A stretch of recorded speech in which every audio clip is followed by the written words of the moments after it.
Sige, ilara pa mi. Ilara pa mi. Ay, sus ninyo. No chill si Davao City Mayor Baste Duterte sa hakbang ng maisog prayer rally sa Cebu City nitong linggo, Feb 25. Ito matapos maalala ang issue ng kontrobersyal na People's Initiative o PI para amyendahan ang 1987 Constitution na ikinagalit raw ng mga kababayan niya sa Davao. Hindi ito ang unang pagkakataon na nagalit ang Davao City Mayor sa issue ng PI. Para sa Batang Duterte, nakatuon ang PI para mapahaba ang termino ni Pangulong Bongbong Marcos sa pamamagitan ng charter change o CHATSA. Kaya para ipaabot ang pagtutol ng kanya nasasakupan, binanata ni Mayor Baste. Ang para sa kanya ay pasimuno ng PI na si House Speaker Martin Romualdez.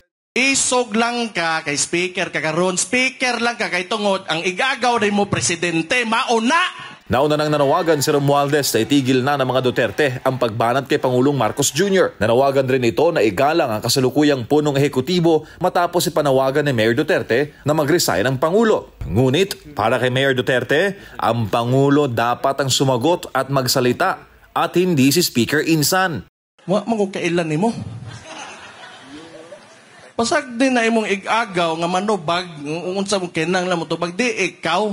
Mga iyo mong respeto, siguraduhan ninyo karespetuan mo. Ayog hilak diha wa ka girespeto. May hamon naman ang local chief executive kay Romualdez sa usapin ng pamimigay ng ayuda. Lalo na't nakarating sa kanyang opisina na tadtad ng pangalan ng lider ng Kamara ang mga ayudang ipinamigay sa mga biktima ng pagbaha sa Davao Region. Pakita daw ko be nga mga tagag-ayuda nga wala imong pangalan. Igi daw, hagiton ta ka.